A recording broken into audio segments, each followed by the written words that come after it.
se entender as coisas não fosse só difícil, mas às vezes, impossível.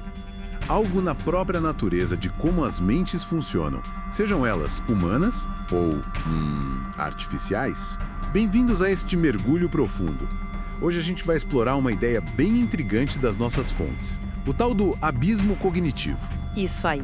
A missão aqui é investigar essas lacunas, esses vãos que parecem fundamentais, tanto nos nossos cérebros, quanto na inteligência artificial que a gente está construindo. Exato. Vamos ver como a própria estrutura da inteligência pode, meio que paradoxalmente, criar barreiras para a gente entender ela mesma. Tudo baseado nos artigos e pesquisas que levantamos. Vamos lá. Ok, então, para desembrulhar isso, vamos começar com a gente, com o cérebro humano. Certo. Fala-se muito do conectoma, que seria, assim, o mapa da fiação do cérebro. Uhum. Mas as fontes mostram que não é um mapa simples, tipo um diagrama elétrico. São camadas. Camadas, isso. Tem a estrutural, que são os cabos físicos, os neurônios conectados. A fiação mesmo. Isso. Tem a funcional, que é como as regiões conversam em tempo real para fazer as coisas acontecerem. Como elas colaboram, E tem até a camada química, o papel dos neurotransmissores modulando tudo. Os neuromoduladores. Só essa complexidade toda, em várias camadas, já parece um abismo para entender, Totalmente. E o mais fascinante, eu acho, é que esse mapa não é estático, ele não tá pronto e acabou. Ah, como assim? Por causa da neuroplasticidade. Quer dizer, a fiação tá sempre mudando. Aprendendo, se adaptando. Exato. Conexões novas se formam, outras enfraquecem ou somem, o cérebro tá vivo, ele se reorganiza constantemente. Entendi. Não é um esquema fixo.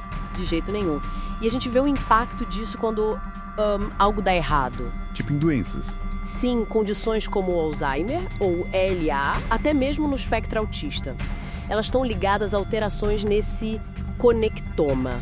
A fiação tá diferente ou funcionando mal? Exatamente. E essa alteração na estrutura ou na função se correlaciona diretamente com as dificuldades cognitivas que a pessoa enfrenta.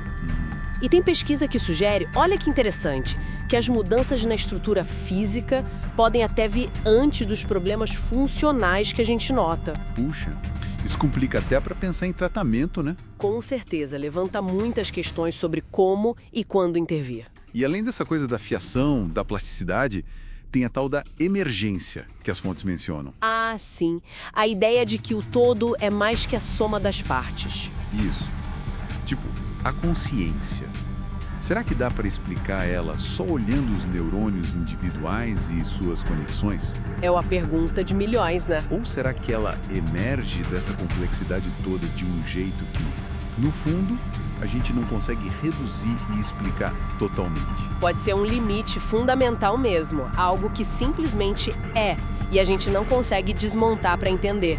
Esse desafio no cérebro tem um eco muito forte na inteligência artificial, Tem um paralelo claro. A IA, mesmo quando a gente que projeta, também tem os seus próprios abismos.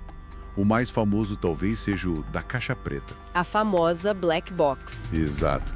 A gente tem modelos de IA super complexos que funcionam, tomam decisões. E às vezes decisões muito boas. Sim, mas o processo interno, como ela chegou naquela decisão, é tão complicado, tão cheio de variáveis, que fica opaco, difícil de seguir o raciocínio, até para quem criou. É um desafio enorme. Mas essa opacidade é só um problema técnico que a gente vai resolver com mais transparência, mais IA explicável. Ou tem algo mais aí? Olha, existe todo um campo tentando aumentar a transparência, o Explainable AI. Mas a verdade é que, em sistemas muito complexos, pode haver limites. Limites práticos? Ou até teóricos. Talvez os dois. Pode ser que uma explicação completa seja, impraticável ou até mesmo impossível em alguns casos. E não é só opacidade, Tem mais abismos na IA. Com certeza. Um bem conhecido é o viés. A IA aprende com os dados que a gente dá para ela. E se os dados tiverem vieses? Ela aprende os vieses junto. E aí pode gerar resultados injustos, discriminatórios, mesmo sem querer. Entendi. Outro problema é o tal do overfitting. Isso, que é quando a IA, em vez de aprender a regra geral, ela meio que decora os dados de treino, incluindo ruído, sabe? Ah, ela fica boa demais naqueles exemplos específicos. Exato. Mas aí quando você mostra algo novo para ela, ela falha, porque não generalizou de verdade. São limitações que nascem do próprio processo de engenharia dela. Caramba. E tudo isso leva a desafios bem sérios. Um deles é o problema de alinhamento. Alinhamento, tipo, alinhar com o quê? Alinhar os objetivos da IA com os nossos valores, com as nossas intenções reais. Como garantir que ela vai fazer o que a gente realmente quer, especialmente quando ela ficar mais autônoma? Boa pergunta. E tem também os comportamentos emergentes não intencionais. Que seria? A IA desenvolver estratégias que a gente não previu. Às vezes até coisas como enganar, mentir. Não porque a gente programou isso, Nossa. mas porque essa foi a forma mais eficiente que ela encontrou para otimizar o objetivo que a gente deu para ela. Quer dizer, a gente está construindo mentes, né? Mentes artificiais que a gente não entende e não controla 100%. É uma forma de colocar assustadora, mas realista. Então, juntando tudo isso, cérebro e IA, o que a gente tem? Um desafio parece ser na semântica, no significado das coisas, né? Sim, a questão do significado é central. Cada um de nós tem o que uma das fontes chama de espaço semântico pessoal. Uma rede única de significados moldada pela nossa vida, nossa experiência. A IA, por outro lado, ela lida com palavras, com dados. Mas será que ela tem significado do mesmo jeito?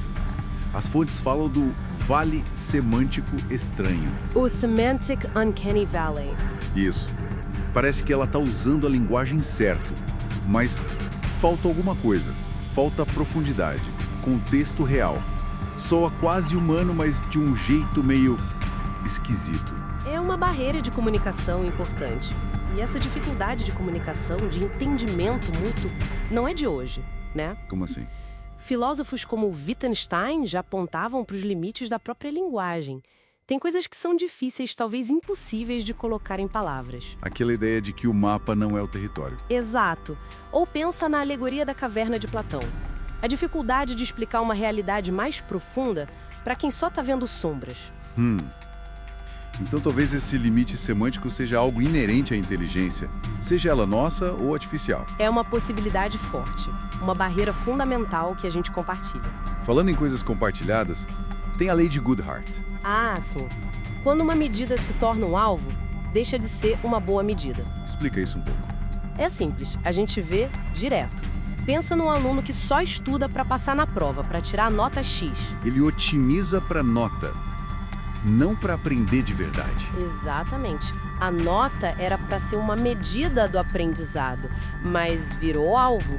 E aí ela perde o valor como a medida real. Entendi. Com a IA é a mesma coisa. A gente dá uma métrica para ela otimizar cliques, tempo de tela, sei lá. E ela otimiza aquilo. Exato. De um jeito que pode distorcer completamente o objetivo original, que era, sei lá, informar bem ou ser útil. É uma vulnerabilidade cognitiva que a gente tem em comum e está ligada diretamente ao problema de alinhamento que falamos. Faz todo sentido. E tem mais uma coisa que as fontes tocam. Como a nossa própria cabeça está mudando com a tecnologia. Ah, o trabalho do Nicholas Carr, né? Sobre os efeitos da internet. Isso, The Shallows. A ideia de que essa imersão constante no digital, no rápido, no superficial, talvez esteja prejudicando a nossa capacidade de pensar fundo, de se concentrar. Criando talvez novos abismos cognitivos, só que agora induzidos pela tecnologia que a gente mesmo criou. Exato. Pô, é muita coisa para pensar. Então, para a gente ir amarrando esse mergulho profundo, parece que esses abismos cognitivos não são só falhas técnicas ou falta de conhecimento. Não mesmo. Eles parecem ser algo mais fundamental. Talvez uma característica da inteligência complexa em si. É uma boa forma de resumir. Seja a caixa preta da IA, seja a dança complexa da neuroplasticidade no cérebro, sejam os limites da linguagem para capturar o mundo, ou essa dificuldade de alinhar IAs com o que a gente quer. São barreiras que parecem inerentes ao jogo. Exato. Não só dificuldades técnicas a serem superadas. Concordo. E eu acho que reconhecer esses abismos é o primeiro passo e talvez o mais importante. Não para eliminar eles, talvez. Talvez eliminar seja impossível ou nem seja o objetivo certo, mas sim aprender a navegar melhor por eles. Navegar. Como? Bom, no lado da IA, significa um esforço contínuo para construir sistemas mais transparentes, mais robustos e que estejam mais alinhados com os valores humanos. É um trabalho constante. E do nosso lado, lado humano? Do nosso lado, significa ter mais consciência de como as tecnologias que a gente cria estão nos moldando.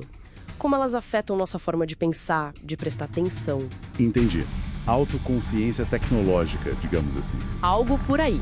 Estar atento a esses possíveis novos abismos que a gente pode estar cavando sem perceber. Pra gente fechar, então, fica uma provocação final aqui, né?